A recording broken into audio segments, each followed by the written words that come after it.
오늘 우리에게 주시는 하나님의 말씀 사무엘상 2장 27절에서 36절까지 말씀입니다. 우리 지난 시간에 살펴보면요, 엘리 집안의 그 아들들은 타락의 극을 달리고 있죠. 하나님께 드려야 될 그 예물을 자기 마음대로 취하고 성전을 섬기는 여인들과 동침하기도 하는 그런 나쁜 죄를 범하고 있습니다. 반면에 엘리는 그것을 묵인하는 그런 방관하는 모습을 취하고 있고요. 반면에 사무엘은 좀 더 경건하게 하나님 편에서 잘 자라고 있다라는 사실로 본문을 마치고 있습니다. 오늘 본문 말씀은 직접적으로 하나님께서는 엘리 집안을 심판하십니다. 그 심판의 내용을 가만히 보시면 앞서 말씀드렸듯이 엘리는 무능한 아버지였습니다. 제사장으로서 하나님의 말씀을 분별하지 못하고 또한 아들들을 잘 양육하지 못했습니다. 그러니까 아버지를 무시하면서 죄를 두려워하지 않는 아들들이 자기 마음대로 판을 치고 있다는 것입니다. 이것을 바탕으로 하나님께서는 이 엘리를 뭐라고 표현하시냐면 여호와보다 자식을 더 소중히 여겼다, 이렇게 말씀하고 있단 말이죠. 내가 가진 것이 나의 것인 줄 알고 그 다음에 아들들을 너무 소중히 여겨가지고 그래 네 마음대로 살아, 괜찮다 이러고 있는 것을 하나님보다 아들을 더 소중히 여겼다, 이렇게 얘기하고 있습니다. 우리 모든 부모들이 가져야 될 마음 아니겠습니까? 자식들을 너무 사랑한 나머지 다 용납하게 되면 하나님을 무시하는 격이 된다, 그렇게 하나님께서는 받아들이신다는 것을 좀 잊지 않으셨으면 좋겠습니다. 하나님께서는요, 엘리에게 이렇게 말씀하십니다.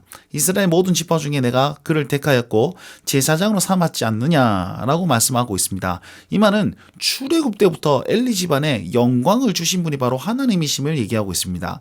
내가 너에게 영광을 주어서 제사장으로서 섬길 수 있게 하였는데 왜 그 영광의 근원인 나를 바라보지 못하고 네가 가진 것만 바라보고 너의 아들들만 생각하고 있느냐라고 책망하고 있습니다.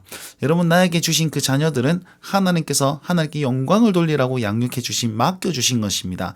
나의 자녀가 아닙니다. 그렇기 때문에 이 자녀들을 온전히 하나님께 잘 드리고 하나님의 사람으로 언약 백성으로 잘 양육시킴으로 하나님의 영광이 될 줄 믿으면서 그렇게 제사장적인 마음으로 우리가 부모 역할을 잘 감당해야 되지 않을까, 그렇게 생각해 봅니다.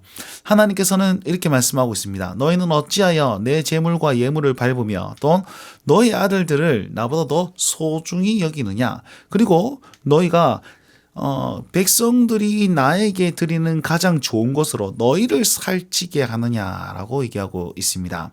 하나님께서는 우리에게 맡기신 것을 자기를 위해 쓰는 것이 아니라는 사실을 나타내고 있지요. 그래서 내가 전에 너의 집과 너의 조상의 집에 영원히 행하리라 하였으나 이제는 결단코 그렇게 하지 않겠다라고 말씀하고 있습니다. 그 결과 어떻게 되냐면 엘리 집안에 너희 노인이 없게 하겠다, 일찍 단명하겠다는 것이죠. 그리고 환난을 볼 것이며 그리고 마음을 슬프게 할 것이다. 그리고 이것이 홈리와 비나스가 한날에 죽을 것인데 그것이 너의 증표가 될 것이다 라고 얘기하면서 그 근본이 뭐냐면 나를 존중히 여기는 자를 내가 존중히 여기고 나를 멸시하는 자를 내가 경멸할 것이기 때문에 내가 이렇게 행한다 라고 말씀하고 있습니다. 자, 여러분, 이 말씀이 참 저에게 굉장히 큰 부담감을 주고 있습니다. 마음에 감동을 주는데요. 나를 존중히 여긴 자를 하나님께서는 존중히 여기고 나를 멸시하는 자를 멸시하겠다는 겁니다. 그런데 얼마만큼 그렇게 하시느냐? 영원히 행할 것이다 라고 약속하신 그것을 깨뜨려 버릴 만큼 하나님께서는 이것을 더 중요시 여긴다는 겁니다. 이 말씀을 30절 말씀을 오해하면은 하나님께서 영원히 행할 것이다 라고 얘기했는데 이거 거짓말하는 거 아니냐?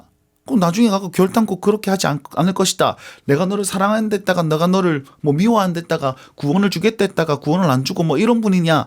한 입으로 두 말 하시는 그분이 하나님이시냐라고 오해할 수 있을 거지 않습니까?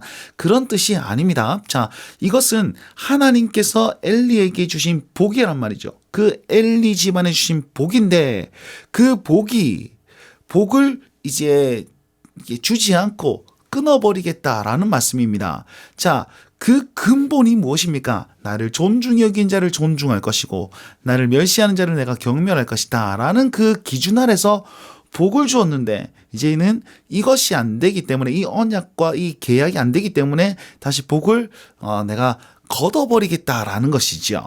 자, 그렇기 때문에 하나님께서는 구원을 주셨다 안 주셨다, 구원과는 또 다른 문제라는 것입니다.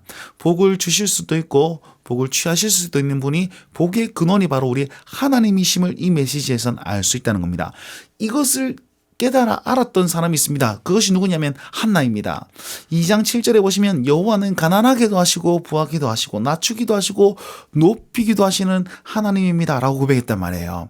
이 하나님을 증명해내는 것이 바로 엘리에 대한 심판이다 라고 우리는 볼 수 있다는 것입니다. 그래서 하나님께서는 거짓말하시는 분이 절대로 아닙니다.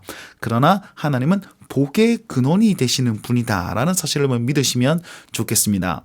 자, 그 복의 근원이 되신 분이 엘리에 대한 부분들을 다 이렇게 복을 걷어내시고, 그 다음에는 이제 내가 나를 위하여 충실한 제사장을 일으켜서 그 사람은 내 마음과 내 뜻대로 행할 그 사람이다 라고 얘기하죠.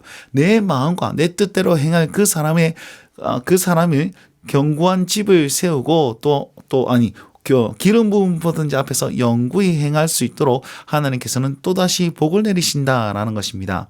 자, 이 말씀은요, 엘리를 통해서 아비야, 아히멜렉, 아비아달까지 이제 그 계보가 쭉 이어지지만 아비아달 때에서 추방당합니다. 솔로몬이 추방하게 되죠. 그리고 사독 집안이 대를 이어서 그 앞에 영구히 설 수 있는 그런 제사장직을 감당하게 되는, 역사적으로도 다 이루어질 수 있는 그런 말씀이 된다는 것입니다. 자, 이 말씀을 다 묵상해서 적용해 봅시다. 여러분, 엘리 집안은요 어떻게 되었습니까? 경건과 그 가치관과 윤리와 그 하나님의 그 메시지에 실패했다는 것입니다. 경건함에도 실패하고 윤리적으로 교육하기에도 다 실패한 그 집안이 엘리 집안이었습니다. 반면에 우리 그 사무엘 집안은 어떻습니까? 엘가나의 집안은요, 한나조차도 하나님을 바로 알았고 또 엘가나도 굉장히 하나님 앞에서 경건한 모습을 보였단 말이에요. 자, 이 두 가지를 하나님께서 어떤 시각으로 바라보십니까? 나를 존중하는 자와 나를 멸시하는 자로 판가름한다라는 사실을 꼭 기억하십시오. 그렇다면 여러분들은 하나님을 존중하는 자입니까? 멸시하는 자입니까? 그 행동에 대해서 그 증명이 되겠죠. 또한 우리 부모님들은 자녀를 하나님보다 더 귀하게 여기고 계십니까? 아니면 그 자녀를 하나님께서 주신 자로서 영광으로 잘 양육하고 애를 쓰고 계십니까? 꼭 기억하셨으면 좋겠습니다. 우리 삶에 한번 적용해 봅시다. 하나님을 존중하는 자가 되기 위해서 우리는 어떻게 살아야 할까요? 어떻게 기도해야 되며 어떻게 행동해야 될지 결단해 보십시다. 그리고 하나님을 존중하는 자 반대말은 하나님을 멸시하는 자인데, 그 멸시하는 자의 대표로서 엘리를 딱 드러내시는데, 그 엘리는 자기 자녀를 사랑했고 나의 것을 사랑했고 내 것만 고민하고 취했단 말이죠. 그것이 하나님을 멸시하는 자로 드러냈다라고 적용할 수 있습니다. 그러면 오늘 나는 그런 모습들은 없는가?